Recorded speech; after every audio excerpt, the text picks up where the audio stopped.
¿Qué tal? Bienvenidos a un nuevo encuentro, ¿no? Semanita movida, ¿no? Semana movida. Arrancamos el jueves pasado donde el jefe de gabinete, Juan Picafiero, se presentó por primera vez en el año a dar las explicaciones que todo jefe de gabinete debe dar en forma mensual a la legislatura. Allí tuvimos un par de cruces, tuvimos un par de anuncios, pero lo que se terminó robando la jornada fue, por un lado, la presentación, por llamarlo de alguna manera, del presidente del bloque de diputados de la oposición, Juntos por el Cambio. Estamos hablando de Ritondo, quien estuvo muy duro para con el jefe de gabinete, diciéndole todo lo malo que había dicho memoria, su gobierno. Entonces, vamos a escuchar primero a Cafiero y luego escuchamos a Ritondo, ¿te parece? Bueno, y después te cierro cómo continúa. Yo lamento también porque este posicionamiento personal que buscan hacer va realmente en contra de lo que estamos llevando adelante del gobierno, de lo que estamos haciendo como espacio político, de lo que hace el presidente. El presidente no está pensando en esta elección, el presidente no está pensando en la campaña electoral, ninguno de los diputados nuestros aquí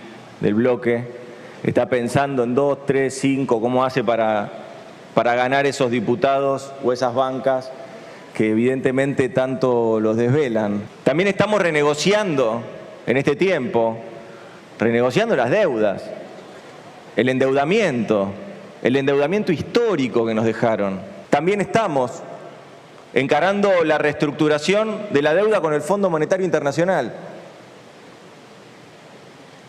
Deuda que, como ustedes saben, porque muchos de los que están acá participaban también de esas conversaciones, la gran mayoría no tuvo posibilidad de discutirlo, porque fue un crédito, el crédito histórico que brindó el Fondo Monetario Internacional, se tomó en 5 minutos y ni siquiera pasó por esta casa. Nosotros no estamos exentos de errores, pero todos los días trabajamos para levantar la Argentina. Y eso implica no cortar a las 7 de la tarde para ver series. Estamos convocando al trabajo conjunto. Pero si eso no fuera posible, por lo menos les pedimos un poco de humildad. Fracasaron como gobierno. Ya lo dijo la sociedad argentina, lo dijeron las urnas. No lo decimos nosotros. Fracasaron como gobierno. Recién ahora parece que se acuerdan de la pobreza y de la inflación. Aumentaron la pobreza del 26 al 35,5% sin pandemia. Dejaron una inflación del 54%, hicieron caer el empleo industrial en 11%, ustedes hicieron caer el PBI en 2,2%, ustedes nos endeudaron 50.000 millones de dólares con el Fondo Monetario Internacional. Bienvenido, señor jefe de gabinete. Mire, en las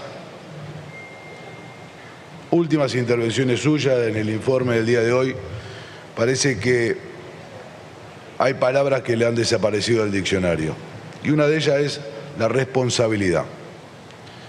Mire, usted no solamente incumple con la obligación de informar al Congreso mensualmente, sino que pretende trasladar la responsabilidad que tienen como gobierno a la oposición, a la justicia y a los medios.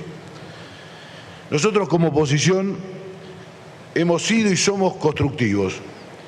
Propusimos cientos de alternativas para una salida ordenada de la pandemia, pero su gobierno siempre nos respondió con soberbia, encontrando en cada uno de nosotros, generando el odio con el otro.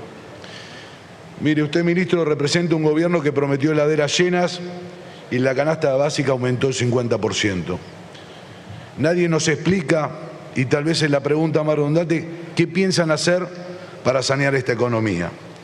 Nos decían que no iba a haber inflación, que no iba a haber devaluación y el dólar aumentó en su gestión el 165%. Dijeron que iban a luchar con la pobreza y en nuestro conurbano hoy casi el 60% es pobre. Prometieron jubilaciones dignas. ¿Se acuerda cuando usted vino a la marcha que tiraban piedras y decían paren de sesionar? ¿Se acuerda? Bueno, esa ley que salió ese día de este Congreso, hoy todos los jubilados te estarían cobrando más y ustedes la modificaron. Hoy un jubilado en la Argentina gana 23.000 pesos. Voy a ayudar que las exportaciones crezcan, decía el candidato a presidente Alberto Fernández. Y todos los días suman cepos para que la Argentina deje de crecer y tenga cada día más desempleados.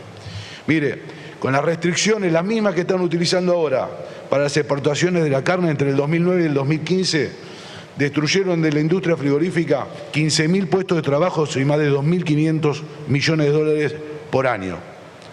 Ya lo saben, pero lo vuelven a hacer. Por enamorarse de las restricciones, no pensar que había otra salida, cerraron más de 90.000 locales, 41.000 pymes. Y yo me acuerdo esa propaganda que tenía con un tablero atrás Alberto Fernández que decía los números de pymes y trabajadores que si Macri gobernaba perdían. Se les aceleró ese contador, lo destrozaron. Son responsables ustedes, hace casi 2 años que gobiernan. No se les cae una idea. Mire, la patria es el otro, sostienen todo el tiempo, pero dejan a miles y miles de argentinos que no pueden regresar a su patria, sin importarles si tienen para sostenerse, si tienen para comer, si tienen medicamentos, qué está pasando con sus hijos, porque son muchos los que se fueron a vacunar, porque era la única alternativa por sus enfermedades, por sus edades que tenían, que lo hicieron juntando hasta el último peso, pero ustedes son insensibles. ¿Qué dicen? Que se queden más tiempo de vacaciones. La verdad que ustedes van rompiendo con todos los apotegmas. Ya rompieron con que el único privilegiado de los niños, no lo vacunan, lo dejan sin escuela y lo someten a la pobreza. 3 de 4 chicos en la Argentina es pobre. Son responsables ustedes. Ustedes gobiernan. La democracia en la Argentina, cada vez que se vota se elige a quién gobierna y quién es oposición. A nosotros nos eligieron para ser oposición, a ustedes para ser gobierno. Usted, señor jefe de gabinete, tiene una edad donde tendría que dejar de mirar todo el tiempo por el espejo retrovisor, porque si no se dio cuenta está chocando en todas las esquinas, llevándose por delante lo que viene porque no sabe mirar para adelante, para la Argentina que tenemos que soñar. Hoy nos habla de diálogo, mientras hace 2 días decía que retractaban a la Argentina como si fuera un país de mierda. ¿Sabe quién lo retracta? Lo que ven lo que están haciendo ustedes, están haciendo mierda a la Argentina. Porque no tienen plan económico, no tienen salida de la pandemia, dejan a los chicos sin colegio, son incapaces de hablar, se alinean con las dictaduras de Venezuela y Nicaragua, se alinean con Irán.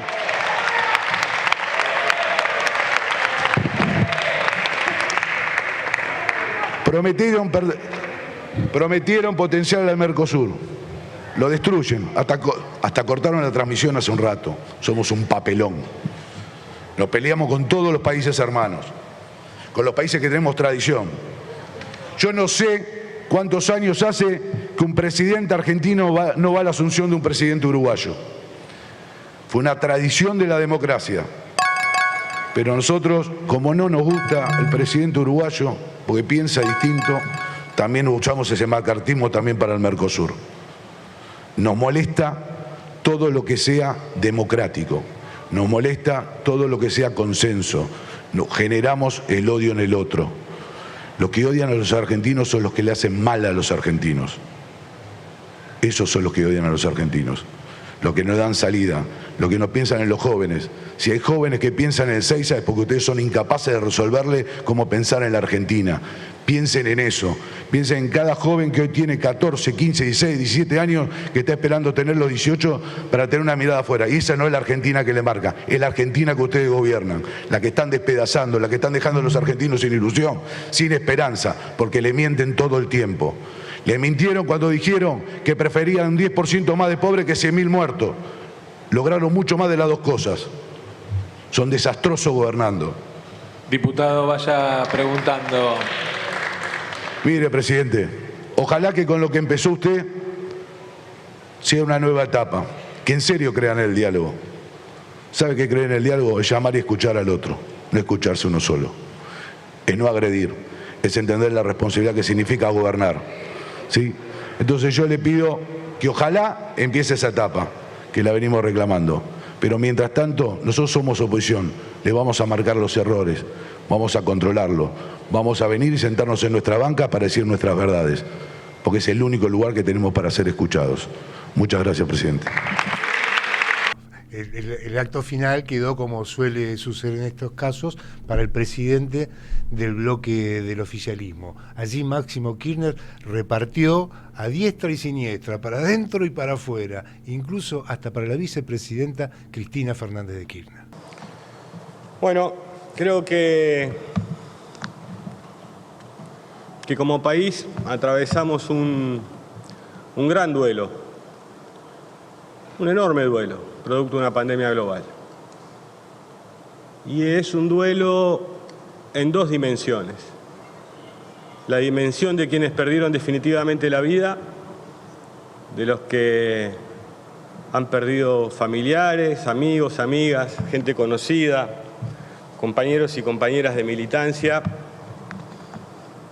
que aparte, por las circunstancias mismas que obligó la pandemia, ¿no? Porque muchas veces, recién decía que, o escuchaba, ¿no? Como que los encerramos en un baño, ¿no? Y cuando uno ve muchas veces en las condiciones que se producen las internaciones, la lejanía entre quien padece la enfermedad y ha sido internado y su familia y sus seres queridos, la imposibilidad prácticamente de despedirse en los términos normales de lo que son las costumbres de la mayoría de nuestra sociedad, de carecer de la oportunidad de velarlo, de despedir, de que la gente, quien quiso, a quien ha muerto, lo pueda despedir. Creo que es irreproducible pensar en esas cosas, ¿no? Cuando la muerte llega como un rayo y nadie la espera, es un gran problema, porque siempre quedan muchas cosas por hablar, charlar o abrazos por dar. Pero esa es una de las dimensiones de ese duelo que hay. Después hay otra dimensión y otro duelo, que es el de los proyectos de vida de muchas argentinas y de muchos argentinos. Proyectos de vida que en diciembre del 19 seguramente nadie imaginó esta realidad. Creo que esta pandemia no estaba en el menú de ninguna fuerza política. No existía, no estaba. Si uno revisa las plataformas de los partidos políticos,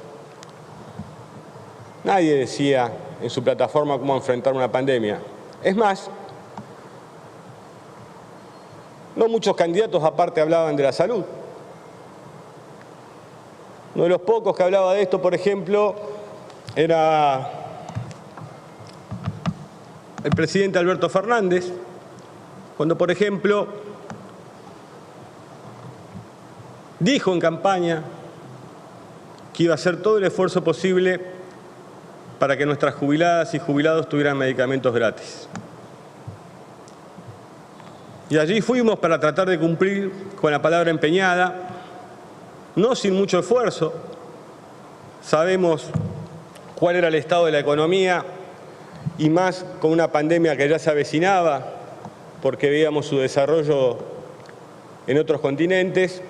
Y allí fuimos con medicamentos gratis, que durante el anterior gobierno se le había retirado, decisión política o decisión económica, pero se le había retirado a miles de abuelas y abuelos que no pudieron tener acceso a los medicamentos durante esos años de la manera que lo habían hecho hasta el 2015 y sí lo pudieron volver a hacer a partir del 2020. También otra persona que escuché muchísimo hablar del tema salud durante la campaña es el hoy gobernador de la provincia de Buenos Aires, el gobernador Axel Kicillof, por ejemplo, que le decía a los bonaerenses que de votarlo iba a poner todo el esfuerzo en terminar hospitales que del 10 de diciembre o del 9 de diciembre a las 0 horas habían quedado en un 85, 90, 95% para ser terminados. Varios de ellos grandes en lugares neurálgicos de la provincia de Buenos Aires. Esteban Echeverría, Matanza, Tuzangó. Y allí fue el gobernador, los intendentes, con el apoyo del presidente y todo su equipo de trabajo, a tratar de a la mayor de las velocidades, porque se aproximaba la pandemia y por eso también en eso que muchos criticaron como una cuarentena temprana, se olvidan las condiciones en las que había que generar un sistema sanitario que no se viera rebalsado por la magnitud de la pandemia, por la rapidez de la propagación de la enfermedad. A eso luego también se le incorporaron, como bien decía el señor jefe de gabinete, hospitales modulares, respiradores. Incluso en medio, ¿no?, de todo esto hubo que hacer una gran política sobre muchos geriátricos en muchas partes del país que ni siquiera incluso estaban registrados para evitar la tragedia de lo que veíamos en Europa. Puede ser que seamos un país irrelevante, pero en nuestros geriátricos no nos pasó lo que pasó en Europa. Porque más allá de la fuerza política que gobernara, o la ciudad de Buenos Aires, Mendoza, la provincia de Buenos Aires, se actuó con la rapidez suficiente y no hay gobernador o gobernadora que pueda negar que encontró en el gobierno nacional el brazo extendido para ayudarlo más allá de cómo pensara o de cómo se expresara públicamente. Entonces creo que siempre hay que estar muy abierto a la crítica. Quienes pertenecemos a organizaciones políticas que tienen sus instancias de debate y ámbitos de debate lo sabemos muy bien. Quizás por ahí lo que hacen política en monopatín es mucho más fácil porque, bueno, pegan el volantazo para un lado o para el otro sin tener que dar explicaciones a nadie. Pero lo cierto es que no es menor. No es menor que esos proyectos de vida de nuestros pibes y pibas, con todos los problemas que hay, pero esas pibas y pibes que por ahí esperan su cumpleaños de 15 o esperaron su viaje de egresado, los que tenían la oportunidad de ir a la escuela, que no lo pudieron hacer. De empezar una carrera o terminarla, porque todo se demoró. De poder avanzar en sus vidas y ver cómo esta pandemia, producto de las restricciones propias que impone para evitar la propagación, porque nadie puede estar totalmente de acuerdo con que estas medidas traen felicidad. ¿Quién puede disfrutar decirle a la gente que no puede salir? ¿Quién?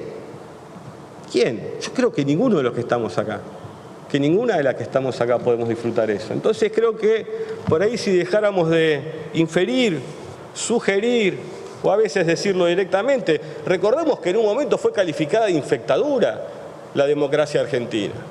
Entonces esa inmadurez que demostramos muchas veces después hace que la sociedad nos vea como nos ve.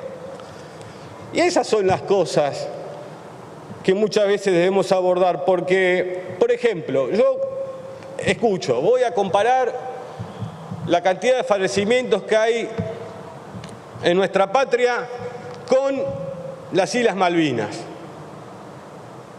Una tragedia como aquella guerra y de repente un día digo, bueno, queda simpático decirlo porque son 150, 153. Y uno dice, termina, primero, ¿por qué esa comparación? Y segundo, ¿por qué el uso de Malvinas también? Y pregunto también, ¿qué hicieron por Malvinas si tanto les preocupa para ponerla como ejemplo de la tragedia? Yo les quiero recordar que el presidente Macri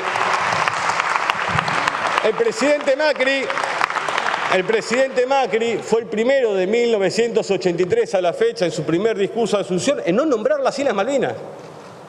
Todos los presidentes que pasaron, y presidentas, lo nombraron. Lo cierto, que también incluso la presidenta de un partido político las ofreció como moneda de cambio por vacunas. Eso lo dijo. No es un invento, no es que uno se levanta. Entonces digo, podríamos estar largamente así. Y la verdad que cuando uno mira incluso que tuvimos que llegar al punto de esperar que una revista extranjera validara una vacuna, habla de la falta de autoestima que tenemos como país. Lo he dicho incluso cuando la expresidenta tuiteó al presidente de Estados Unidos, y dije, no hace falta que lo diga un presidente de Estados Unidos para que sea cierto que el trabajo en una sociedad o el poder adquisitivo del salario de un trabajador o una trabajadora sirve. Tenemos que tener más autoestima como país. ¿O acaso siempre vamos a buscar la validación afuera y no en nuestra propia experiencia? Porque cuando no escuchamos la propia experiencia que tenemos como pueblo, terminamos siempre siendo juguetes de las circunstancias. Yo no quiero un país que sea juguete de las circunstancias o que tenga que ceder a los caprichos de laboratorios extranjeros que con más y con muchísima mezquindad buscan siempre doblarle el brazo al gobierno y también a este Congreso, que votó una ley de vacunas como la que votó y no hubo un laboratorio ni europeo ni asiático que pusiera ningún pero a la hora de poder negociar con la Argentina. Entonces, cuando pasan este tipo de cosas, uno se pregunta si así le fue de bien a este laboratorio con el eco que encontró en mucha parte de la clase política argentina, ¿cómo nos va a ir con el Fondo Monetario Internacional? Porque muchas de las cosas que dicen, que escuché de muchos colegas de esta Cámara, del bloque obviamente que tengo aquí enfrente, son ciertas. ¿Cómo vamos a hacer para exportar más? ¿Cómo vamos a hacer para producir más? Y al mismo tiempo preguntarle, ¿qué vamos a hacer con el Fondo Monetario? Porque si un laboratorio nos obligó a tener que cambiar todo el andamiaje, ¿qué vamos a hacer con el Fondo Monetario? ¿Cómo vamos a poder compatibilizar el desarrollo argentino y la inversión que necesitan diferentes sectores de nuestra industria, que una parte debe ser protegida y la otra parte promovida por las características de los recursos que explotan o que le dan manufactura? Estas son las cuestiones que tenemos que ver. Y nos dicen, no, esto es geopolítica entonces los rusos, los chinos, jugando al TEC todo el día. Entonces, deberíamos mirar bien, digo, para enriquecer la discusión. Y si alguno piensa que es una chicana, pido disculpas, pero les recuerdo, y lo saben muy bien, ¿cuánto le compra PAMI a Pfizer? ¿Cuánto le compró? Cuando dicen que es geopolítica, ¿cómo tengo que entender entonces que el PAMI le compre, por ejemplo, en los 2 últimos años, incluso saldando una deuda que dejó la anterior gestión de 1.400 millones de pesos de remedios oncológicos? 10.000 millones de pesos. Invierte el Estado argentino, vota quien vote para conseguir esos medicamentos. ¿Eso es geopolítica? ¿Es geopolítica? ¿Saben cuánto le compramos a Gamaleya? 0. ¿Cuánto le compramos a Sinopharm? 0. Entonces, ¿de dónde nace que hay geopolítica detrás de una Argentina que salió a buscar vacunas para poder vacunar lo más pronto a los habitantes de su país? ¿De dónde sale? Este es el problema, porque creo que es como si yo, por ejemplo, mire, avance de Macri y Putin en inversiones energéticas, alimento y comercio. Así es, no es de otra manera. Entonces creo que nos falta entender este tipo de cosas, porque de repente nos encontramos diciendo en esa falta de autoestima, y somos irrelevantes, y somos los peores del mundo, y nunca hacemos nada bien, y machacamos y quebramos la espalda todo el día de la gente diciéndole que nuestro país no tiene destino, que no va a ningún lugar, que no servimos para nada, todo el día, tanto que el diario Clarín el 24 de enero decía, cuidado, que de los 18 a los 60 años, quienes no tengan enfermedades prevalentes no podrán ser vacunados. Yo les quiero dar los datos, y si me dan un tiempito, de aquella etapa que al día de la fecha se han dado 23.722.105 dosis de vacunas, hay distribuidas 26.536.000, un gap de 3 millones. Vacunados con una dosis 18.869.000 y vacunados con 2 dosis 4.852.000. Es verdad, estamos por debajo de algunos países y estamos por encima de otros como Australia. Pasa. Pero les puedo asegurar que se ha hecho un esfuerzo enorme, para tratar de que la Argentina pueda salir de esto de la mejor manera. ¿O alguien piensa que el gobierno quiere que se le mueran miles de personas? ¿Se puede pensar eso? ¿Qué pensás del otro ya cuando entras a pensar eso? ¿Por qué tu cabeza te lleva ahí? Estas son cuestiones, porque por ejemplo en esa irrelevancia que tenemos como patria, un país que no merece ser vivido. Si vamos a ver y podemos ver, recién escuchaba, no recuerdo el número de cuántas semanas dijo el diputado preopinante, estuvieron cerradas las escuelas en nuestra Argentina. ¿Cuántas? 7 meses. Bien. Y dijo que era la única parte del mundo donde había sucedido eso. La verdad que es un garrón que estén cerradas las escuelas, ¿eh? Lo digo hasta como padre. Mi hijo arrancó primer grado con pandemia, segundo grado lo mismo. Y sí. ¿O alguien tiene dudas? ¿O no vieron que el propio Larreta, incluso que se negó primero a cerrarlas, hasta la tuvo que terminar cerrando 9 días para intentar bajar la curva de contagios? ¿Es necesario que discutamos en estos términos estas cosas? Yo les muestro el diario El Mercurio de Chile, obviamente, lejano a nosotros. ¿Qué dice? Chile está entre los países que más tiempo han mantenido cerrados los colegios. 53 semanas. Entonces creo que podríamos estar así, quizás algún colega del otro bloque puede levantar. Podemos estar horas. Es un fenómeno inaudito la pandemia y la hemos transitado como pudimos y económicamente se generó el ATP, se generó el IFE. Yo escuchaba a uno de los jefes de uno de los bloques reclamar como si la pandemia fuera inexistente. Yo creo que hay que ser más humilde cuando se viene de gobernar. Que hay que saber tabular bien las cosas. Que es necesario que lo hagamos, porque si no después, no sé, que entramos en episodios. Miren, yo leía hoy las palabras del expresidente Mauricio Macri,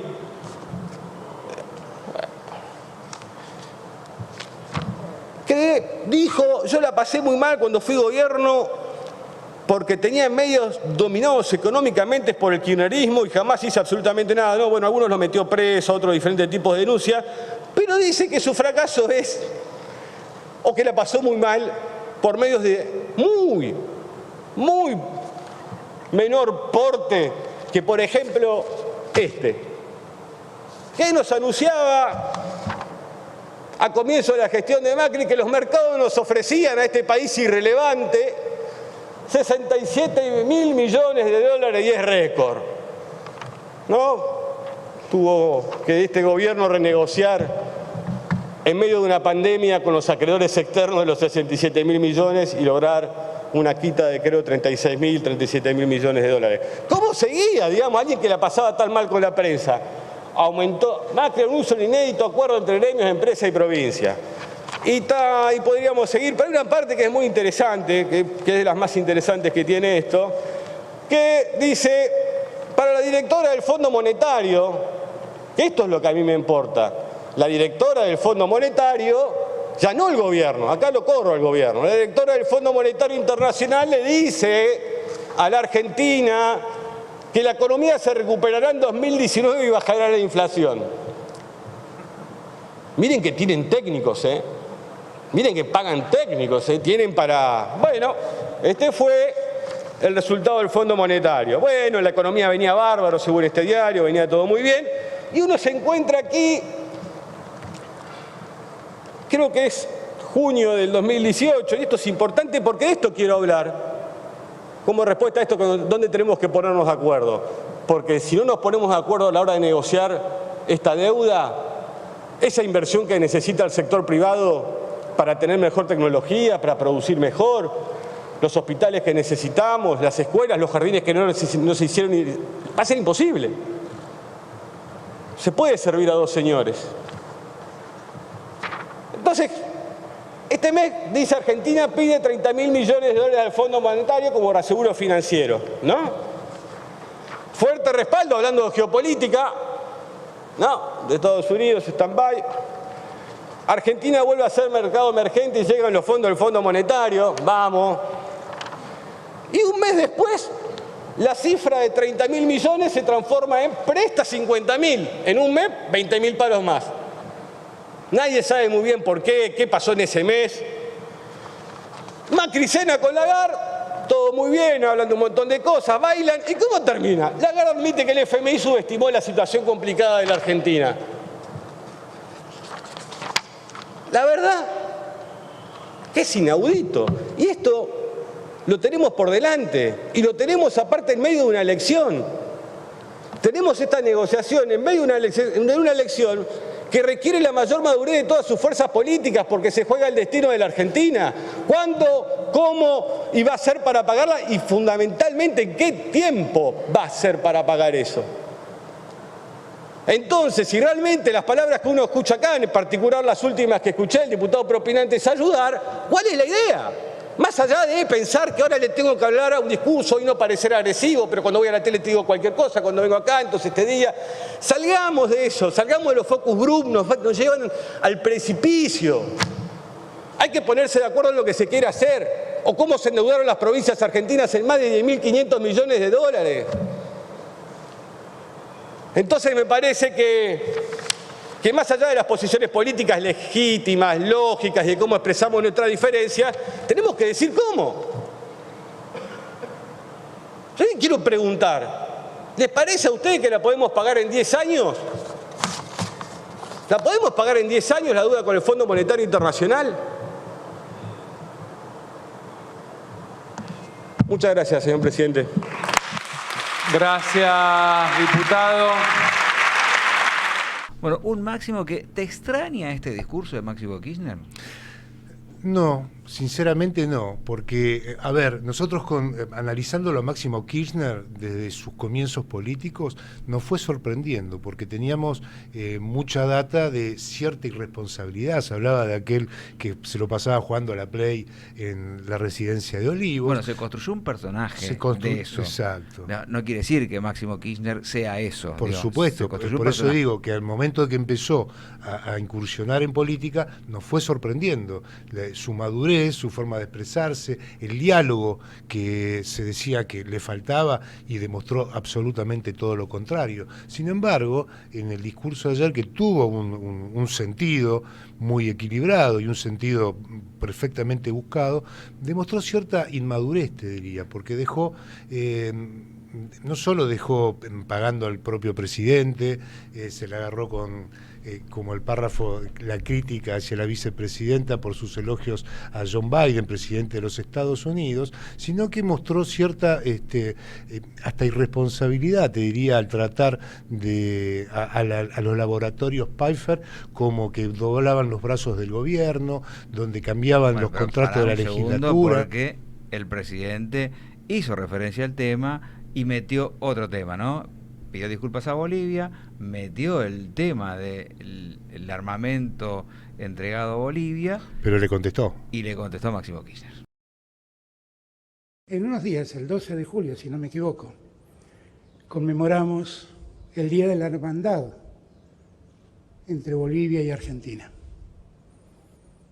Y lo hacemos porque ese día coincide, si yo no me equivoco, con el natalicio de Juana Zurduy. Eran tiempos donde bolivianos y argentinos luchábamos por liberar la patria grande. Y déjenme una dispensa solamente, que es pedirle disculpas al pueblo de Bolivia, porque un gobierno argentino haya mandado armamento para parar la protesta de un pueblo que se levantaba contra un golpe militar. Todos los días peleo porque la Argentina se ponga de pie. Y todos los días peleo contra los que quieren ver de adentro a la Argentina arrodillada. Mi modelo no está en los que mandan balas de goma a Bolivia. Mi modelo siguen siendo San Martín, Güemes y Belgrano. Nunca esperen de mí que firme algo que arruine la vida del pueblo argentino. Nunca, nunca.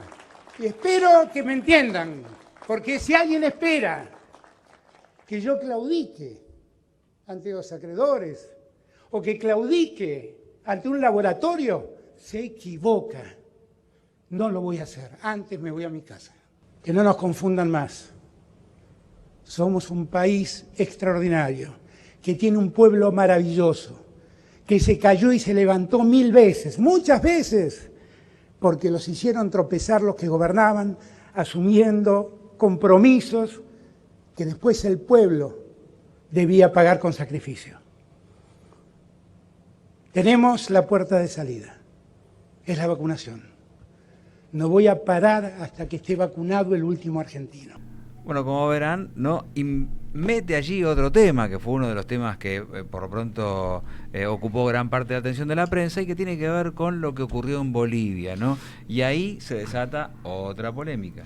Claro, la noche anterior hubo una conferencia de prensa de la Cancillería boliviana donde denunciaba al gobierno de Mauricio Macri por el golpe de Estado del año 2019. Lo tenemos, lo escuchamos. Escuchemos entonces. Hoy hemos tenido acceso a un documento que pone en evidencia dos aspectos. Primero, que el gobierno de Mauricio Macri, de la Argentina, en 2019 también aportó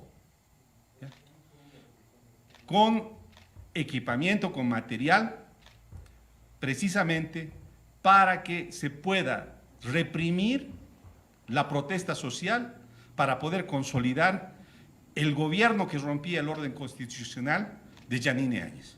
Resaltamos que la Argentina, presidida por Mauricio Macri, le dio a las fuerzas militares que reprimieron la protesta social en noviembre de 2019,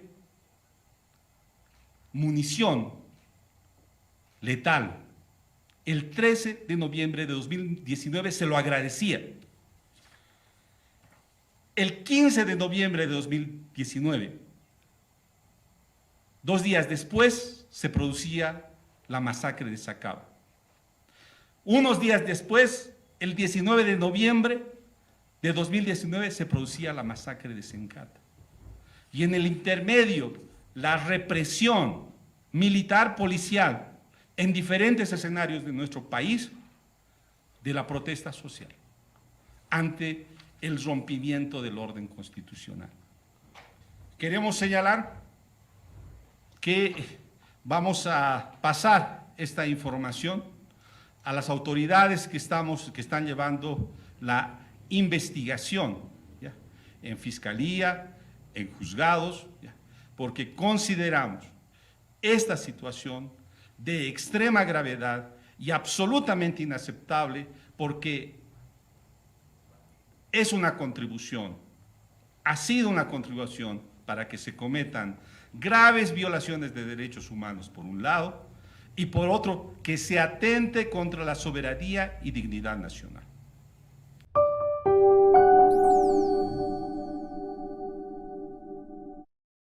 Bueno, presentado el tema, ¿no? Esto dijo Bolivia, ¿y qué dijo? ¿Dijo algo del gobierno? Sabemos lo que dijo. Sí. Ahora. Bueno, la voz de la entonces los funcionarios de la época, hoy en la oposición, obviamente se presentaron en la movilización que se desarrollaba justamente para festejar el Día de la Patria y al mismo tiempo protestar. Te meto una grajea.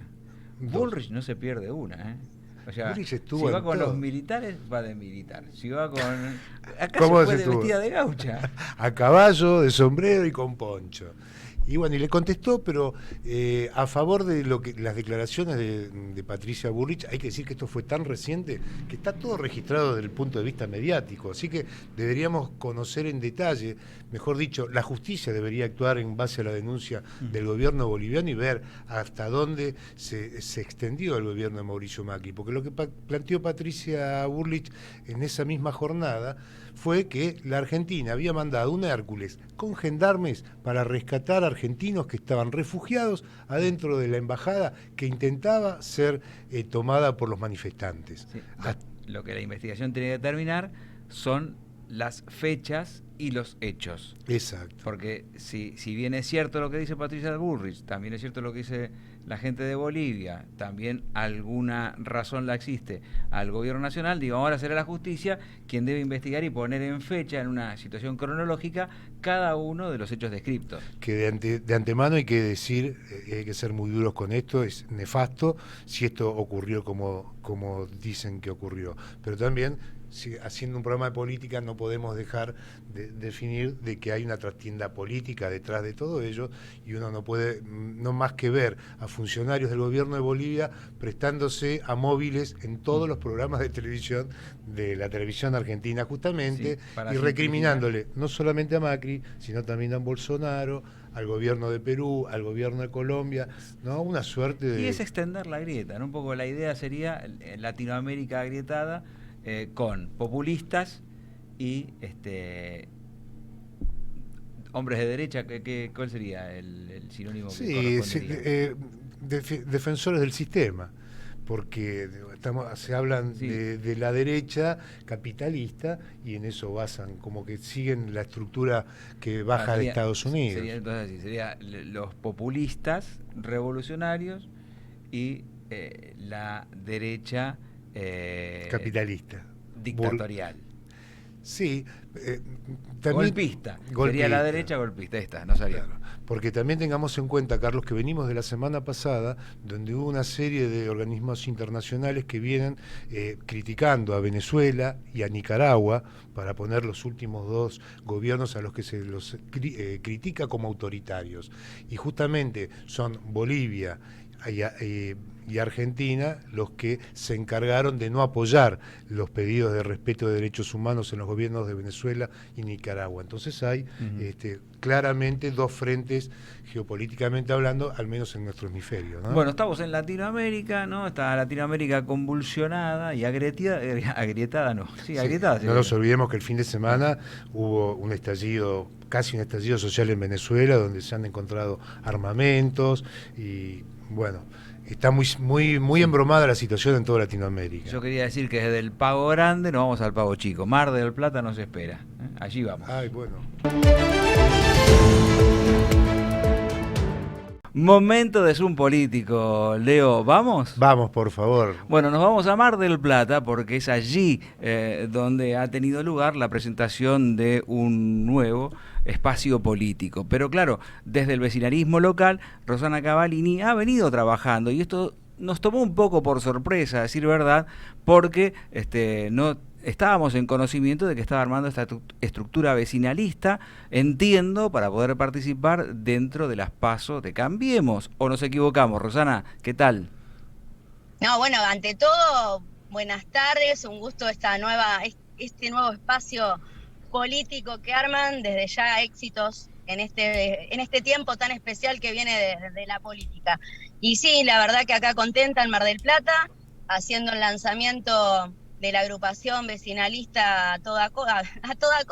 Mirá qué fallido lo mío. Vecinalista Unidos por la Costa, tal vez pensando en eso, ¿no? En esta importancia de que el vecinalismo, que es un espacio que trabaja territorialmente, que está al lado del vecino, que está desde lo cercano, que no quita que no debería ser siempre así, pero que después se va perdiendo esa cercanía en otras cuestiones de la estructura. Nosotros lo que queremos es retomar esa situación de la escucha atenta, del metro cuadrado, eso que parece una frase hecha pero que no lo es, que es estar en ese metro cuadrado, que es lo que te pasa, que empieza desde el problema del arbolito, de nuestro problema más grande que es el agua, pero estar siempre teniendo el foco en ese trabajo territorial del vecino. Así que bueno, acá estamos. Sí. Doctora, una pregunta que entiendo que es clave, ¿no? Hiciste referencia a que abrieron un nuevo espacio de participación vecinal. ¿Es un nuevo partido vecinalista el que has abierto?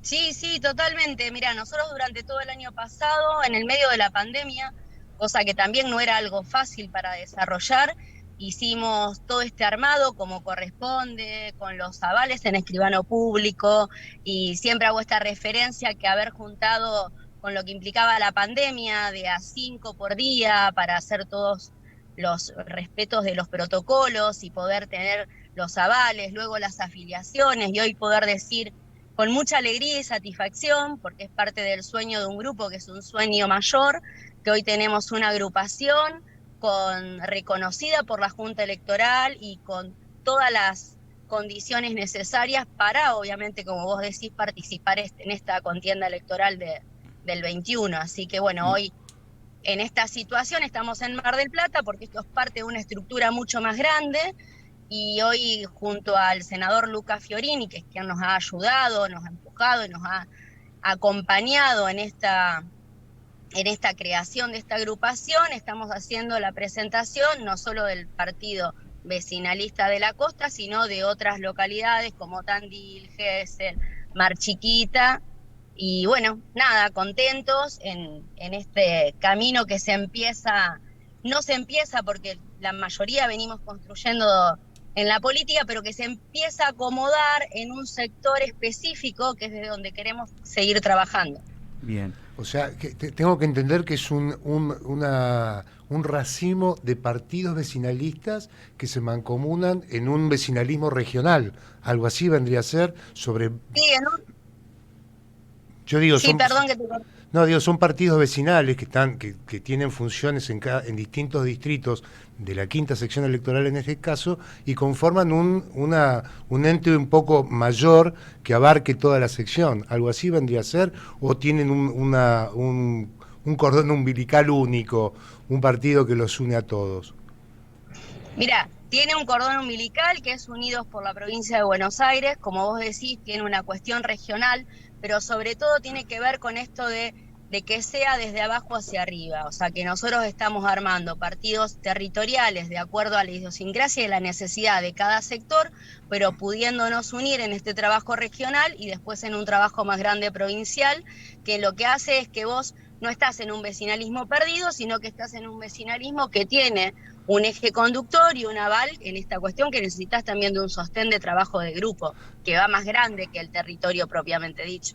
Es como se suele decir, el municipalismo es la célula base de la democracia, de ahí partimos y después se mancomunan en una idea en común. ¿Y cómo van a trabajar esa mesa regional? ¿Cómo la van a integrar y qué objetivos tienen? Bueno, el objetivo principal, como siempre, es poder llevar las necesidades y poder construir en pos de una resolución en el bien común. O sea, no te sirve sentarte para hacer una mesa de café. O sea, acá la idea es poder trabajar, generar una cuestión de unión y de fuerza para llegar a cumplir esos objetivos. Y después tenemos, obviamente, por eso es la cuestión de poder sostenernos, en este caso, tener un senador que nos acompaña, que es nuestro nexo en la cuestión de la legislatura y en la cuestión de la provincia. O sea, volver a plantear esto de que vos trabajás desde el territorio hacia arriba, no desde lo vertical, sino en esta cuestión que es circular para poder llegar, que no te quedás perdido, que no es como en otras situaciones que baja un partido, busca representantes y después es como que parece que es para un momento único y específico, sino que esto se pueda continuar en el tiempo y hacer una cuestión de crecimiento que es fundamental y donde no se pierda en un año electoral porque es necesario, donde los 365 días del año, de cada año que vos estás trabajando, ya sea en gestión o en dirigencia política o en ambas combinadas, puedas estar sumando todos los días un granito de arena. Bien. ¿Te parece que hablemos también con el hombre que le dio impulso a esto, con Lucas Fiorini? Me gustaría escuchar cómo piensan planificar el trabajo, porque, ¿qué tal, Lucas? Buenas tardes, pero yo digo, las realidades de los municipios son tan disímiles, aunque perteneciendo a una misma región hay puntos en común. ¿Cuál crees vos, que estás ya en la legislatura bonaerense de hace un tiempo, conocés de cerca esa realidad, conocés de cerca el termómetro administrativo, que es básicamente por donde se toman los temas que pueden tener cabida y cuáles no es cierto? Explícanos un poquito eso, cómo piensan trabajar, y cuáles son los temas que nos mancomunan y de los que estamos hablando, al menos los fundamentales. Primero, buenas tardes y un gusto poder compartir el programa con ustedes y gracias por la invitación. Y hoy la verdad que, primero lo que decía Roxana, es muy importante lo que sucede hoy porque nos hemos reunido en Mar del Plata una serie de dirigentes de la quinta sección electoral. Cada uno ha presentado un partido. Tener un partido terminado es un esfuerzo grande, de mucha confianza de vecinos. Vos necesitas, hemos juntado en todos los partidos que hoy hemos presentado de la quinta sección electoral miles de afiliaciones, dentro de los cuales está el partido Vecinos Unidos por la Costa, que representa a Roxana, pero también, por ejemplo, el partido nuestro Crear por Mar del Plata, Crear de Villa Gesell, Unidos por Mar Chiquita, Acción Tandilense. Digo, ¿por qué hicimos esto? Porque nosotros creemos que tiene que haber una fuerte impronta local con herramientas que te permitan presentarte de acuerdo a la idiosincrasia y los problemas de cada una de las ciudades, pero a la vez no quedar aislados. Y entonces ahí es que nos mancomunamos con Unidos y que también nos vinculamos hacia la provincia de Buenos Aires y hacia las discusiones que se están dando. Hoy nos juntamos porque teníamos que tener un punto de encuentro en Mar del Plata, pero estuve hace 4 días en el Partido de la Costa, en una recorrida por el norte de la quinta sección electoral. Suelo ir a distintas localidades del partido donde ustedes se encuentran, y la verdad también es construir un espacio desde dirigentes que tengan legitimidad y representatividad real y compromiso. Entonces, por ejemplo, para nosotros haber trabajado con Roxana, que tiene un compromiso tan grande vinculado con la educación, con los problemas de distinto tipo que tiene el Partido de la Costa, que ha hecho una labor muy reconocida como concejal y ahora como consejera escolar. A mí me pasa que conozco consejeros escolares de toda la provincia, y la verdad que el caso de Roxana Cavallini es lejos de las mejores que cumple esa función. Entonces digo, ¿qué mejor que el Partido de la Costa pueda tener representantes que surgen con vocación política, pública, de servicio del lugar? Esto es lo que a nosotros nos ha movido. Por supuesto que después hay discusiones que tienen que ver con la provincia. Ahora, lo que digo es que el dirigente provincial no puede estar aislado de lo que está pasando en cada localidad. Me parece que esa desvinculación que hay de la política con la gente tiene que ver con que ha habido demasiado rosca de superestructura que a veces se dan en las capitales, sin tener en cuenta la realidad que conocen los dirigentes locales. No se los respeta.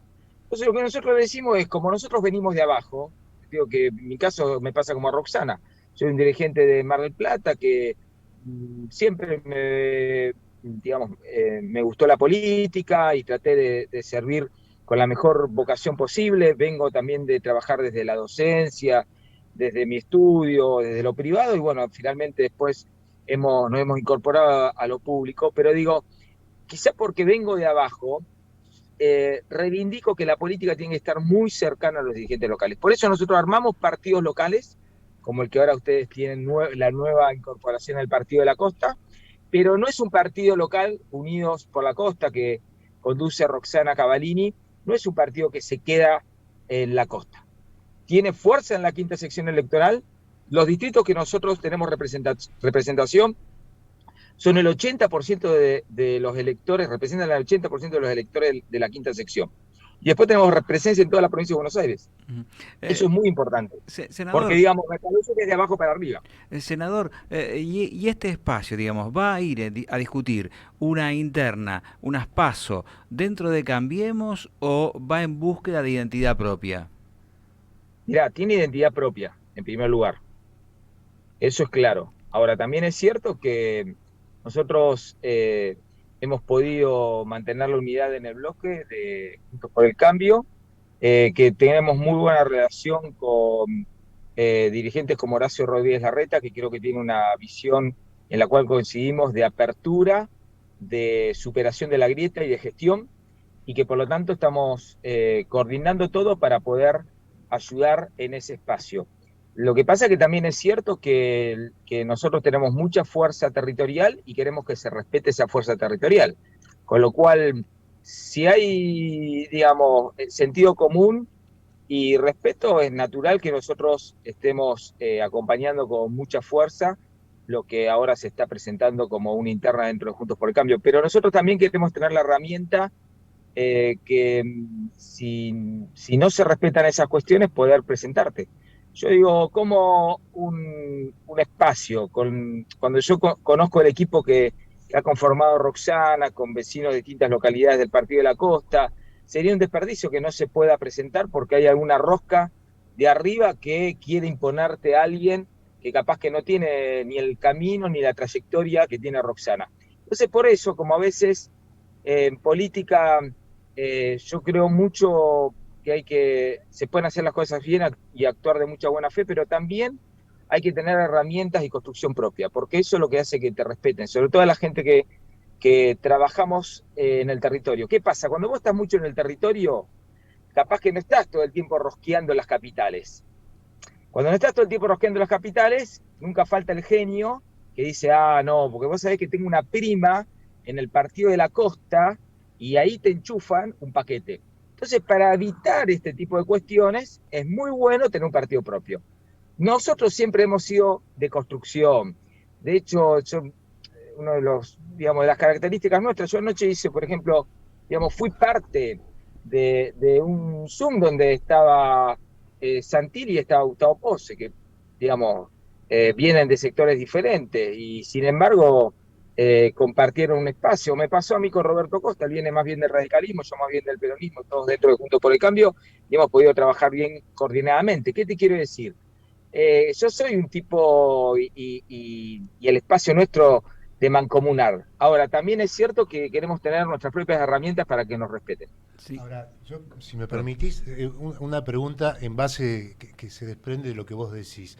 El hecho de querer ir por afuera, por ejemplo, ¿está pensado, como decís, para tener su propia estructura, teniendo en cuenta, nosotros como periodistas sabemos de que es muy difícil dentro de Juntos por el Cambio de que permitan, de que habiliten nuevas fuerzas que se incorporen? De hecho, lo estamos viendo a nivel provincial y nacional, si se quiere, donde están haciendo lo imposible para evitar las internas y que se bajen algunos, se incorporen otros, etcétera. Acá lo ha padecido la Unión Cívica Radical hace 2 años, después de ganar una interna, no permitirles participar. Entonces la pregunta sería, ¿ustedes están abriendo el paraguas sabiendo que va a ser muy difícil o serían muchas las exigencias de que participen? ¿O la pregunta estaría basada en que Juntos por el Cambio no le da tanta bolilla, por ser llano, a los temas vecinales que son los que a ustedes más les comprometen, ¿no es cierto? Mira, no se fijan tanto en las bases. Bien, es una buena observación, una buena pregunta y de un buen periodista político, porque vas a la cuestión de fondo y está muy bien. A ver, yo creo que hay que ser muy sinceros. El espacio nuestro tuvo un problema grande de representatividad en el 2019. A los hechos y a los resultados me remito. Y para algunos de nosotros, parte del problema fue la ausencia de territorialidad, es decir, de respeto a los dirigentes locales. Porque eso es un problema cuantitativo que se ve en las elecciones, pero es también un problema cualitativo que se sufre en la gestión. Cuando no hay vinculación profunda con el dirigente local, después tenés problemas porque las prioridades no las tenés claras, porque no sabés qué es lo que se necesita en cada lugar, porque falta sentido común, porque falta la visión del vecino, porque faltan segundas líneas que te defiendan las políticas de transformación. Esto es lo que nosotros nos ha unido con otros dirigentes de Juntos por el Cambio, como Horacio Rodríguez Larreta, que comparte esta visión de la cosa. Ahora, evidentemente, esto fue un problema que hubo en el 2019. Ahora, como algunos de nosotros no somos de andar tirando piedras, sino más bien de construir, ¿qué dijimos? Bueno, vamos a construir las herramientas que han faltado. Estas herramientas que están. ¿Qué queremos nosotros? Que el espacio mejora cuanto más abierto, plural e incorporación de dirigentes territoriales tenga. Y por lo tanto, inclusive si hay una interna, creo que le da volumen al espacio. Yo sé que hoy están muchos de la estructura tradicional pidiendo que la Y, que la unidad, pero eso porque tienen miedo a que la gente decida. Yo creo que lo mejor es que haya internas. Eso a nuestro espacio le va a dar volumen. No es una decisión que vaya a tomar yo. Lo que sí decimos que para eso nosotros estamos preparados porque creemos que es lo mejor. Si eso se da, mejor. Pero también es cierto que tenemos que tener herramientas por si vuelven a cometerse errores de concentración y de toma de decisiones ajenas a los territorios. La verdad que, digamos, dentro del espacio no radical, yo no me meto con los partidos que ya están conformados, pero en el Partido de la Costa, ¿qué mejor dirigente que Roxana Avalini? Entonces yo digo, si no se sabe aprovechar eso, bueno, nosotros tenemos la herramienta, que hoy es titular Roxana de un partido que tranquilamente puede presentarse en las elecciones, como podemos hacerlo nosotros en Mar del Plata, como se puede hacer en Tandil, como se puede hacer en Más Chiquita, como se puede hacer en Villa Gesell. Entonces, las dos cosas. Nosotros todo lo que podamos vamos a construir para la unidad, para la ampliación del espacio, para participar y para que haya internas, que creo que es lo más sano. Pero si hay algunos genios que cierran el espacio, tenemos la herramienta también. Eso yo lo digo también con mucha libertad y convencimiento. Falta poquito porque quedan apenas algunas semanas para definir, así que esto tendrá una rápida respuesta. No quiero quedar con un machirulo, pero digo, hay una frase vieja que dice billetera mata galán. ¿Ustedes creen que territorialidad mata candidato dedo? Mirá, me parece que en realidad territorialidad defiende a los que tenemos que remarla sin billetera. Bien, quedó claro. Lo que no me queda claro es que vos hablás mucho de la territorialidad, de que estar dispuestos y tener gente para discutir en todos y cada uno de los puestos distritales. Esa estructura les alcanza también como para competir, llegado el caso y yendo como vecinalismo por afuera, a llevar incluso candidatos a senadores. Pero sí, por supuesto. O diputados, me refiero. Sí, tenemos previsto no solamente lo distrital, sino también lo seccional y lo provincial. Bien.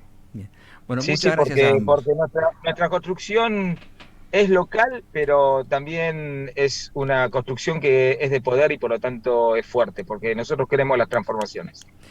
Gracias a ambos por habernos atendido, ¿eh? Muchas gracias. Muchas gracias. Cavadini, ¿no es cierto? Y el senador nos proponen estas cuestiones de donde nos acercamos. En pocas semanas ya estamos en la conformación de listas y allí veremos si van por adentro de Cambiemos o por afuera buscando una propia identidad. La semana pasada hablamos también de el ojo de fuego, hecho desastre ecológico que se produjo en el Golfo de México.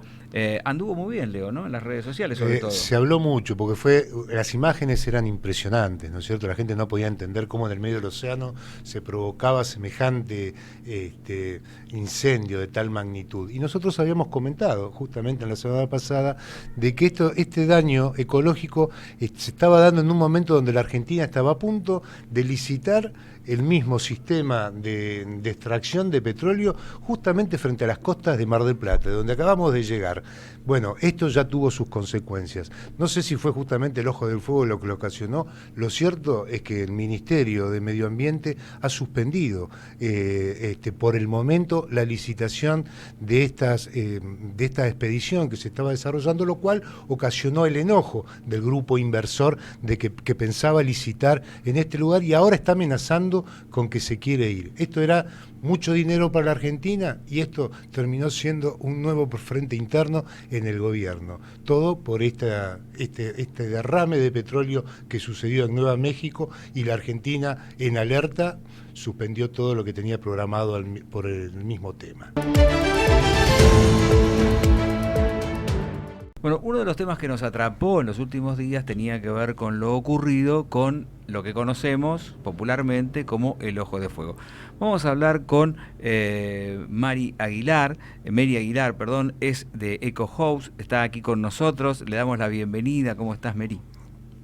Hola, ¿cómo andan ustedes? ¿Qué tal, Mary? Un gusto. Muy bien. ¿Qué debemos Igualmente saber sobre este tema en particular y cómo la Argentina podría estar expuesta a situaciones similares a lo que ocurrió en México? Sí, es un tema muy importante y está buenísimo que lo traigan y lo pongan sobre la mesa porque esto puede afectar no solamente a las comunidades costeras de forma directa, sino que tiene que ver con un tema que nos atañe a todos, ¿no? No importa dónde vivamos en el planeta Tierra, que tiene que ver con el calentamiento global y el cambio climático. Se trata de exploraciones sísmicas a través de bombardeos para encontrar petróleo que quieren hacer en el mar argentino, ¿no? Como seguramente ustedes fueron contando. ¿Para qué? Para, llegado el momento, si se encuentra, que es probable porque se sabe que por ahí hay petróleo, instalar plantas de explotación petrolera, como las que hay en México, ¿no? En el medio del océano. Con muchas probabilidades, de hecho los estudios hablan de 100% probabilidades de ocurrencia de derrames de petróleo, para empezar. Y esto también tiene que ver con las fuentes de energía que estamos usando. Sabemos que el petróleo, al igual que el carbón y el gas, son fuentes que generan emisiones de gases de efecto invernadero. Los gases de efecto invernadero son los que una vez que llegan a la atmósfera retienen calor y generan todo este efecto de calentamiento global, que después tiene impactos directos en los cambios en las precipitaciones, que generan inundaciones, el aumento del nivel del mar, que genera pérdida de terreno en las costas, derretimiento de los glaciares, sequías, desabastecimiento de alimentos, bueno, y un innumerable sinfín de impactos ambientales y sociales también, porque no se trata solamente de cómo esto afecta a la vida marina en este caso, sino también cómo nos afecta a nosotros como especie humana. Entonces es muy importante que como argentinos y argentinas nos pongamos a pensar qué modelo de país, cómo queremos generar la energía, qué impactos estamos dispuestos a tolerar y cuáles no estamos dispuestos a tolerar, y nos pongamos de pie para defender y luchar por eso, ¿no? Ahora, esto también, llevándolo un poco a la realidad y agradeciéndote cómo nos aclarás el tema y no quedando más remedio que coincidiendo con tus palabras. También es cierto que los intereses son los que terminan mandando, y tengo entendido que la Argentina ha frenado de alguna manera hasta que haya una ley que justamente regule todos estos temas que vos decís, ha frenado los negocios estos de la explotación que vos nos estabas explicando sobre el mar. Y esto ha provocado el enojo de las pocas empresas que se dedican a esto, que incluso ya han amenazado con que iban a ir a trasladarse algunas a México e incluso Brasil, lo cual significaría una pérdida de dinero impresionante para el gobierno nacional, que como es el mismo gobierno el que está frenando las cosas, un área del gobierno está frenando esto, está causando un dolor de cabeza al propio gobierno. ¿Cómo podemos hacer para compatibilizar estas cosas, que la gente se empiece a preocupar un poco de estos temas y respalden a los funcionarios que quieran justamente hacer las cosas bien, ¿no es cierto? ¿Es posible esta situación o caemos siempre en que el dinero es el que manda? Es muy interesante el punto de vista que traes, y de eso se trata un poco, pensar a la sociedad a través de un modelo de desarrollo sostenible. Cuando hablamos de sostenibilidad, no hablamos solamente del cuidado del ambiente, sino también que hablamos del aspecto social y el aspecto económico, es decir, sociedad, ambiente y economía logrando un equilibrio. Tal cual decías antes, hay mucha puja de intereses, y estamos hablando de industrias muy poderosas también, cuando hablamos de industrias de energía que tienen, hasta hace no tanto tiempo que se empezaron a desarrollar otros tipos y otras fuentes de energía. Básicamente el mundo, la industria, todos, o sea, todas las personas dependemos un poco de eso, ¿no? Dependiendo cómo se genere la energía en cada uno de los países. En Argentina la energía se genera más que nada por combustibles fósiles. Entonces, sin duda es un lobby muy poderoso. ¿Qué pasó? La sociedad, desde hace varios años, de estos últimos años, no solo en Argentina, sino en el mundo, empezó a darse cuenta que si nos unimos y nos organizamos, nosotros también tenemos poder, ¿no? A veces como ciudadanos nos olvidamos de que somos nosotros quienes elegimos a nuestros representantes, y que nuestros representantes están ahí para velar por nuestros derechos. Y nosotros tenemos derecho a un ambiente sano, lo dice la Constitución Nacional. Entonces, bienvenido sea que en esta oportunidad el Ministerio de Ambiente se haya plantado y haya dicho, esperen, todavía no se tomó ninguna decisión, pero pensemos y armemos un plan de acá a futuro y veamos en dónde nos conviene invertir. Porque por supuesto, todos estamos de acuerdo en que Argentina vive en una crisis económica desde hace mucho tiempo y que la pandemia también profundizó, pero tampoco hay que caer en la solución fácil de, vamos al petróleo porque es lo que hay. No, hay un montón de alternativas. Argentina tiene un potencial energético de energías renovables inmenso, de los más importantes del mundo. Sí. Y la realidad es que el mundo va en esa dirección, es decir, que si nos ponemos y nos concentramos y enfocamos las energías en buscar inversiones y desarrollos que apunten a la sostenibilidad, que apunten a las energías renovables, en vez de energías como el petróleo, que ya sabemos que van a caducar en el corto o mediano plazo, se pueden encontrar recursos de otra manera. Toda la Unión Europea, bueno, hay un montón de fondos verdes que apuestan y sirven para desarrollar este tipo de energías, que por un lado ayudan desde el aspecto económico, pero sin perjuicio del aspecto ambiental. Entonces, no es esto o la nada, no es esto o perdemos la oportunidad, es desarrollemos otro tipo, pensemos estratégicamente y recordemos que Argentina también tiene compromisos a nivel internacional, firmó el Acuerdo de París, firmó el Acuerdo de Escazú y tiene compromisos. De hecho, este año aumentó sus objetivos de reducción de emisión de gases de efecto invernadero. Entonces, ¿qué le decimos al mundo si decimos vamos a bajar nuestras emisiones y por el otro lado autorizamos exploración de petróleo? ¿No? Los países que están apostando a la energía limpia van a querer venir a invertir acá. Cuando se acabe el petróleo, ¿qué vamos a hacer? ¿Qué van a decir? Argentina dice una cosa, pero hace otra. Entonces hay que pensar en escala un poco más grande y entender que no podemos caer y sucumbir ante el patoteo de algunas empresas que te juegan y te corren con saco las inversiones. Hay muchas otras formas de desarrollar el aspecto económico y hay muchas formas y posibilidades de hacerlo de una manera más sostenible. Entonces, como país, me parece que tenemos que empezar a pensar, y es lo que propone un poco el Ministerio en esta oportunidad, de armar un plan.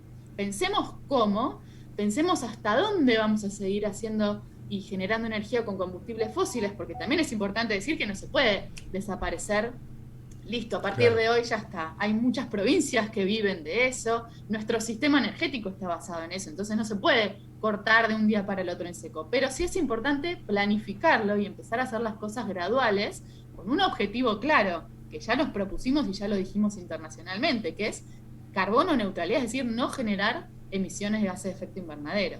Entonces, tratar de manejarnos con un poquito más de coherencia, ¿no? Mary, no me gustaría terminar esta entrevista, digamos, sin plantearte dos cosas. Una, impacto ambiental. Una de las preocupaciones de México que no se podía evaluar cuál era el impacto que iba a provocar ese ojo de fuego. Y segundo, nosotros vivimos en localidades turísticas, ¿no? El Golfo de México, por supuesto, también lo es, ¿no? Digo, ¿en cuánto puede afectar a esa otra industria que es el turismo? Todo, absolutamente. Ese es el gran riesgo, ¿no? Aún desde el impacto ambiental, que fue tu primera pregunta, bueno, la posibilidad de derrames con todo lo que eso conlleva, ¿no? Toda la pérdida de biodiversidad, estamos hablando de especies marinas que viven ahí, en esa zona, o que transitan, muchas ballenas, por ejemplo, especies que también están en amenaza de extinción, ¿no? Y que están protegidas, entonces estamos poniendo ahí una amenaza directa sobre esas especies.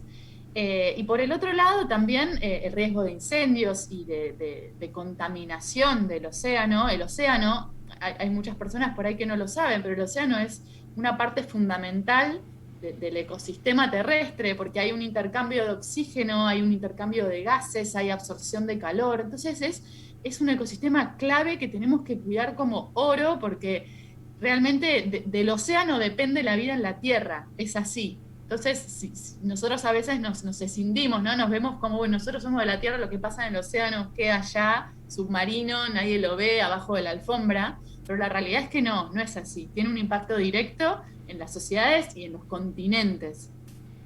Y por el otro lado, todo lo que eso implica en esto que vos decís, el turismo, la industria de la pesca también, que en la costa es fundamental y que provee también a muchas partes del resto del país. Entonces hay un montón de aspectos a tener en cuenta a la hora de desarrollar este tipo de proyectos, por eso es importante tratar de analizarnos con una mirada más integral, ¿no?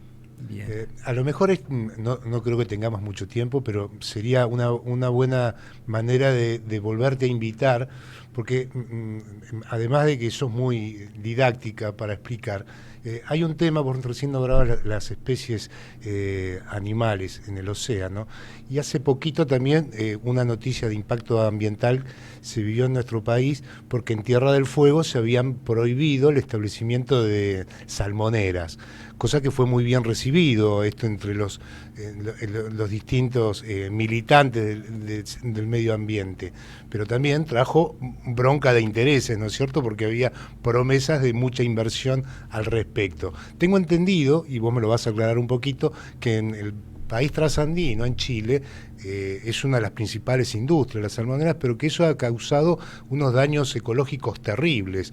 Incluso hay algunos sectores de Estados Unidos que están pensando también en prohibirlo. Me gustaría vos que nos expliques someramente, si incluso después puede ser hasta excusa para una nueva invitación hacia vos, para que seguir hablando de este tema que es tan fundamental para todo nuestro territorio, pero que nos expliques qué fue lo que sucedió en Tierra del Fuego y si está bien, bajo tu parecer. Yo me adelanto a suponer que sí, ¿verdad?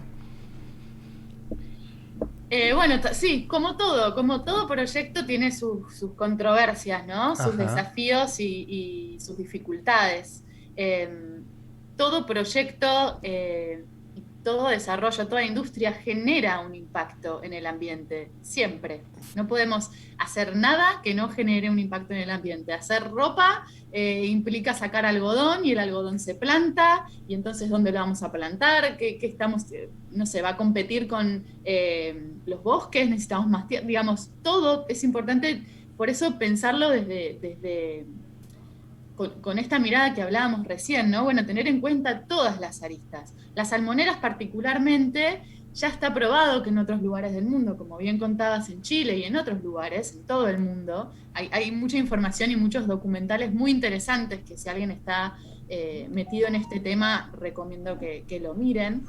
Generan bastantes problemas en cuanto a los sistemas acuáticos, sobre todo porque el agua es un medio de transporte, de alguna manera, ¿no? El agua no es estática, se genera, viene y trae con corrientes. Entonces, cuando nosotros aglomeramos muchos peces en un lugar, generamos un montón de foco de infecciones, de enfermedades, a los peces se le dan antibióticos, bueno, y se genera todo un proceso que, como están en el agua, después también se termina trasladando a otros lugares, a otras partes del océano, y mismo a nuestras propias corrientes de agua internas, nuestro abastecimiento de agua y demás. Entonces es un problema que no es local, sino que se genera, se expande, ¿no? Se expande a otros territorios. Y eso también es un punto muy importante a tener en cuenta. Es muy difícil de contener el impacto ambiental y ecológico que tienen este tipo de industrias. Así que ese es uno de los puntos principales por los que Tierra del Fuego se implantó. Tierra del Fuego, entendiendo lo que es el valor de Tierra del Fuego y que es una provincia que, así como vos decías antes, Carlos, que las ciudades de la costa viven mucho del turismo, Tierra del Fuego también vive de su naturaleza. La gente va a Tierra del Fuego para ir al canal de Beagle, para ver a los animales, para ver a los glaciares. Entonces es muy importante para ellos también. Y hay que poner en la balanza, ¿no? Bueno, a ver, esta industria, ¿cuánto desarrollo va a generar? ¿Cuánto empleo? ¿Y cuántos vamos a perder si desarrollamos eso también, ¿no? Hacer ese análisis. Por eso son tan importantes también los estudios de impacto ambiental, que tienen que empezar a desarrollarse, y que haya una ley nacional que obligue a que cada proyecto realice estos estudios de impacto ambiental, que puedan hacer estas métricas y realmente podamos ver hasta dónde va a llegar el impacto, y si el impacto realmente, en el balance, en este equilibrio que hablábamos antes de ambiente, sociedad y economía, da positivo o da negativo, ¿no? Y pensarlo desde una mirada más amplia. Y desde tu mirada, ¿cómo ves a la clase dirigente con respecto, porque si vamos al impacto ambiental del cual vos haces referencia, la legislación lo pide para todo? El tema es que se cumpla, desde una planta depuradora hasta... ¿no es cierto? En todo se pide impacto ambiental. Ahora, ¿cómo ves vos la clase dirigente en nuestro país se está desarrollando el contralor de eso? ¿Se hace? ¿Se mira para otro lado? ¿Le estamos poniendo un poquito más de gana o directamente no nos interesa? ¿Vos qué pensás? Y yo creo que un poco tiene que ver con todas las leyes en este país, ¿no? Que el gran desafío siempre es no la ley, la sanción de la ley en sí. Tenemos un cuerpo de leyes, sobre todo ambientales, muy bueno y hasta de referencia en la región. El tema en Argentina es, ¿después qué? ¿No? ¿Quién controla? ¿Cómo se lleva a cabo?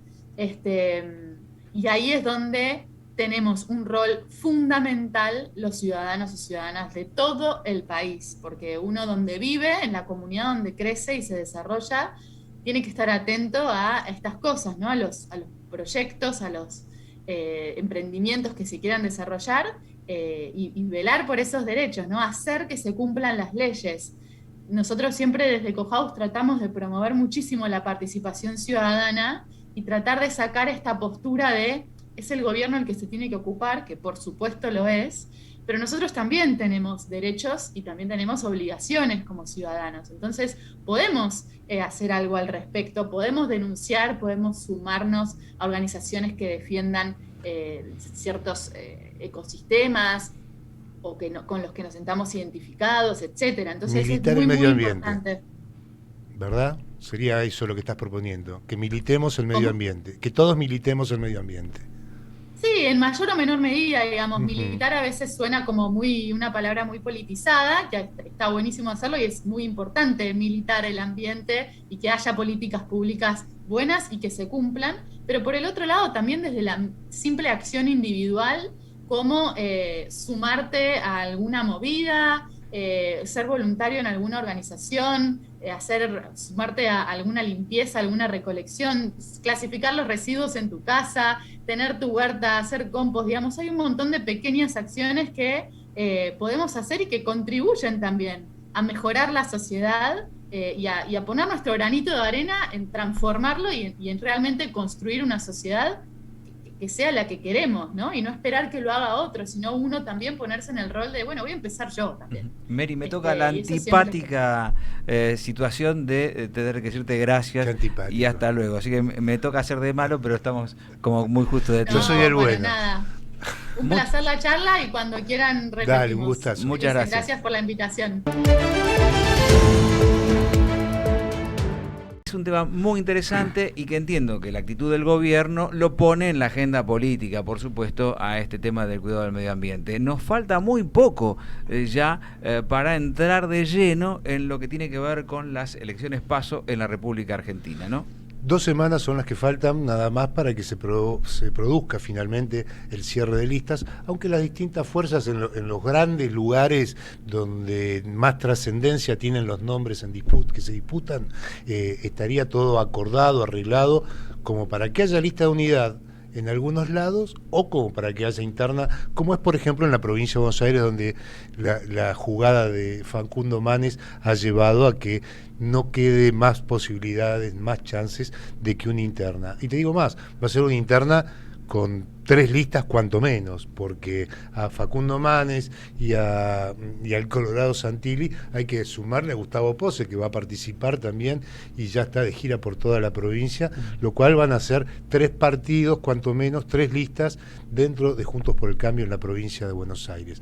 Lo que donde sí se evitó es en la ciudad de Buenos Aires, la oposición, Juntos por el Cambio acordó finalmente, ustedes recordarán, ya lo adelantamos algo la semana pasada, que Patricia Bullrich se había bajado, dejó su lugar a María Eugenia Vidal, quien finalmente va a jugar, se olvidó de aquella promesa que le había hecho a los bonaerenses, volvió a sus pagos originales y va a ser la candidata a primer diputada nacional por la ciudad de Buenos Aires. Seguramente se van a preguntar quién la va a acompañar, va a tener que ser hombre. Bueno, allí se habría impuesto la Unión Cívica Radical y nombraron a Martín Tetaz, un economista mediático muy reconocido en distintos, como columnista de economía en distintos medios de comunicación. Va a ser en principio, y si todo llega a buen término, quien acompañe en el segundo lugar a María Eugenia Vidal. Y el tercer lugar va a corresponder a la coalición cívica. Allí va a ir la abogada Oliveto, una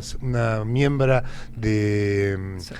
con casa en San Bernardo, Oliveto. Tiene casa en San Bernardo, Oliveto, es verdad. Bueno, ella trabaja desde hace muchos años en los equipos de investigación de Lilita Carrió y va a ser quien lleve. ¿Cómo se arregló esto finalmente? En la ciudad de Buenos Aires, en los 6 primeros lugares van a ser alternativos, 2 para la Unión Cívica Radical, 2 para el PRO, uno de cada lado, Halcones y Palomas, y 2 para la coalición cívica. Los 3 primeros nombres son finalmente los que les acabo de dar. Y en la provincia de Buenos Aires serán las elecciones PASO seguramente las que terminen. Allí sí tenemos muchos entretelones que no sé si tengo tiempo de contarles, pero un poco podría decirle que Horacio Rodríguez Larreta participó en la interna de la provincia de Buenos Aires, no solamente mandando a su segundo, a Santilli como candidato, sino que también intervino con Emilio Monzó. Emilio Monzó, quien estuvo un poco, se sintió descuidado por el macrismo, se hablaba incluso de que podría estar haciendo negociaciones con el justicialismo, que no es kirchnerista, más concretamente con Randazzo, se hablaba de que ahí podría llegar a haber algún tipo de negociación. Finalmente quedó muy satisfecho con la postulación de Facundo Manes. Lo hizo público, se acercó hacia él y se dice incluso que Facundo Manes le ofreció el 3er lugar en su lista. Esto lo miró con cierto cariño Emilio Monzón, hasta que recibió la llamada del propio Horacio Rodríguez Larreta. Y usted sabe, Carlos, cómo es esto de la política. Allí le recordó el compromiso de que uno de sus hombres, quien alguna vez fue también jefe del bloque de diputados de Juntos por el Cambio, estamos hablando de Cristian Massot, él está pensado para ser el nuevo presidente del Banco de la Ciudad, pero el Banco de la Ciudad necesita de respaldo legislativo para ostentar ese cargo. Se lo recordó esto a Monzó, como diciendo, ¿vos vas a jugar para la otra lista o vas a ayudarnos a nosotros? Esto habría provocado algunas excusas dentro del sector justicialista de Juntos por el Cambio en la provincia de Buenos Aires, y por ahí ya están pensando alguna salida airosa. Y otro justicialista que está buscando una salida airosa es Javier de la Torre, el ex intendente de San Miguel, ex ministro de Seguridad de María Eugenia Vidal. Tenía todo arreglado para ser candidato a senador por la primera sección electoral, la que corresponde justamente a su localidad, San Miguel. Pero esto lo está pensando Javier de la Torre, porque si bien acepta la invitación que le hizo, en este caso, el radicalismo, está pensando que después, al juntar las listas con los otros contendientes, en este caso serían hasta el momento tanto Pose como Santilli, podría ser que después el cupo femenino termine bajándolo del primer lugar. Así que no está muy conforme con esto. Pero la trastienda dice que fue María Eugenia Vidal la que lo llamó por teléfono, le recordó que ella había sido quien lo había llevado a un ministerio y pensó que tendría que apoyar a Santilli, al menos con un cargo o desde atrás. Así que, como vemos, la gente del PRO está muy atenta al teléfono y a la hora de pasar facturas a aquellos que pretenden darle una mano al ocasional adversario. Nos reencontramos la semana próxima, ¿te parece bien? Un gustazo, Carlos. Hasta la semana que viene.